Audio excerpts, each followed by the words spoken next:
Programa Fator Paranormal, eu sou Kátia de Gaia, contando com algumas pinceladas meus causos, minha vida. Bem, não vou contar minha vida toda, mas eu vou contar coisas que são importantes, condizentes com a paranormalidade, porque vocês são muito curiosos e eu também sou. Então eu vou satisfazer algumas curiosidades que todos têm a meu respeito da minha parceira Cris de Pascoal neste programa, mas eu também sou curiosa sobre vocês. Vocês devem ter muitas coisas interessantes para nos contar. Então, eu digo, é muito importante você deixar registrado suas memórias, deixar registrado coisas importantes da sua vida. E eu estou falando, como vocês vêm acompanhando, dos meus 7 anos até meus 9 anos, mais ou menos, naquela fase estudantil interessante, na qual nós temos nossos apelidos, nossos amiguinhos, nós estamos lá naquela fase de questionamentos, de mudanças, de paradigmas, coisas bem legais. Vocês sabem que quando você entra na escola, quando você começa a estudar, você tem um modelo, né? Você está ali, você não sabe exatamente quem você vai ser um dia, mas você tem que ser alguma coisa, não é mesmo? Mas primeiramente seja você, não seja o outro. Isso é muito importante. E eu sempre me vi e me senti diferente. Eu não conseguia, gente, me ver casada, com filhos, cuidando de casa, cozinhando. Aliás, eu vou contar um segredo, eu não consigo até hoje. E eu tenho, assim, alguns aninhos a mais. Nada mudou. Eu não consigo me imaginar nessa vida quadradinha. Eu sinto que quando eu fiz lá o meu contrato, né, antes de reencarnar, eu deixei muito claro que eu não viria para um modelo, no formato que todas as pessoas acham que é ser feliz, casar, ter filhos, cuidar de casa. Eu acho que é ser feliz, desde que você acha que isso é bom para você. Para mim, não é o meu modelo. Meu modelo é ter liberdade, é estar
já na qual, outro segredo, eu não conheço.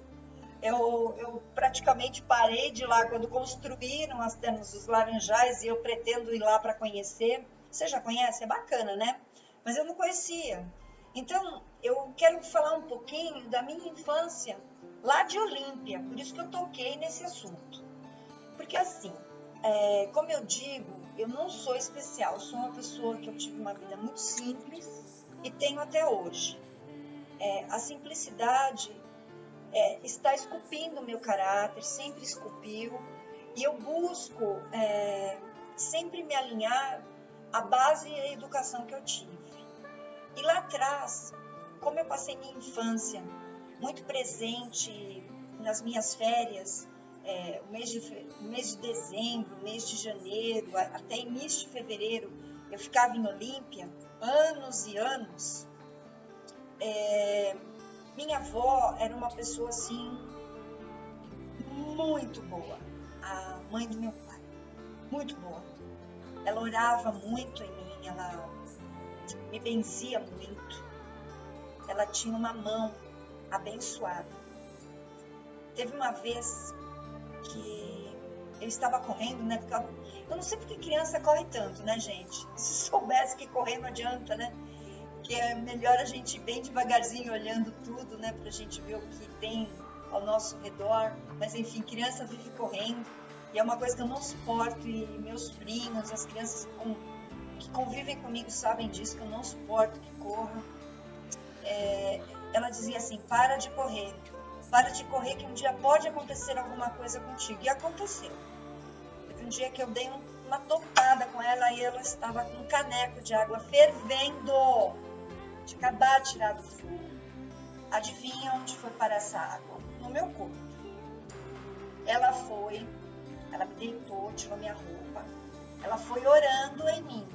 Orando. E as lágrimas dela caindo em mim. Eu não senti, gente, nada dessa queimadura. Eu sei que eu chorei pelo susto, pela quentura, mas sabe aquele calor, aquela coisa insuportável de uma queimadura? Não tive uma bolha. Então, essa minha avó, ela tinha um poder de oração fantástico. E vocês sabem aquela festa de reis que nós comemoramos no dia 6 de janeiro? Aquilo era fantástico. Eu ia de casa em casa assistir. Eu adorava dançar com eles. Então, parecia que aquilo me energizava a tal ponto que eu não via mais. Eu via aqueles seres sem ser as pessoas. Eu via como eles são, de fato. É como se existiam ali seres encantados que estavam o tempo todo por trás daqueles bonecos, daquelas fantasias, daquelas roupas. Eu via seres que olhavam para mim de uma forma muito amorosa. Então, quando tem o Dia de Reis, eu comemoro porque eu já estive dentro desta egrégora maravilhosa, de festividade, de alegria e de prosperidade, e que eu fiz parte disso.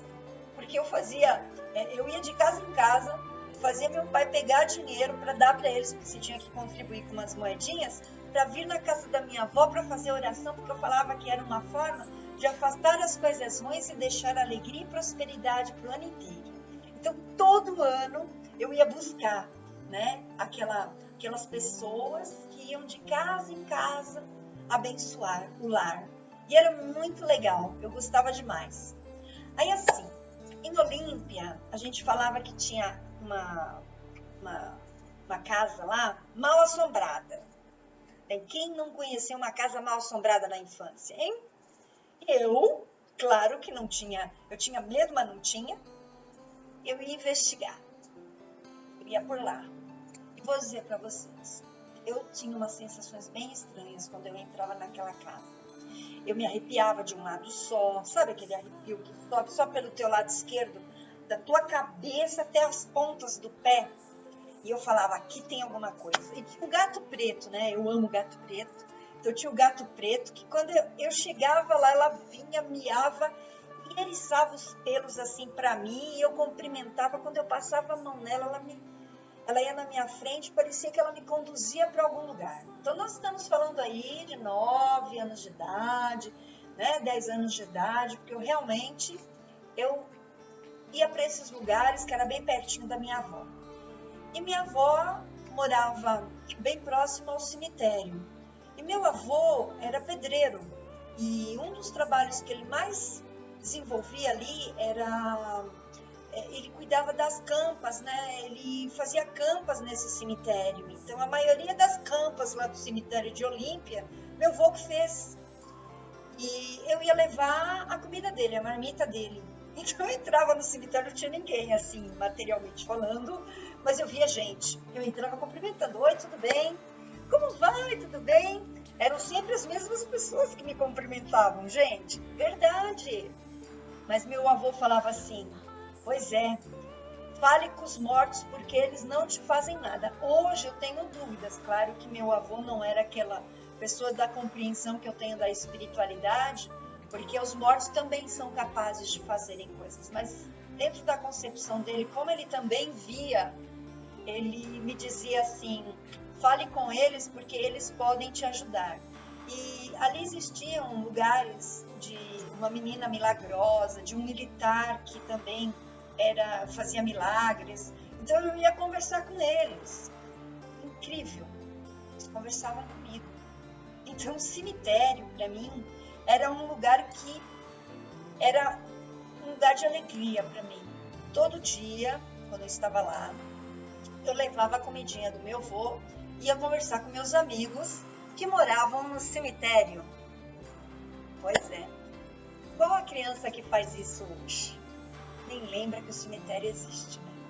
Bem, esse foi mais um caos e eu espero que você me acompanhe no próximo capítulo aqui do Fator Paranormal com outras histórias, outros casos. Até a próxima!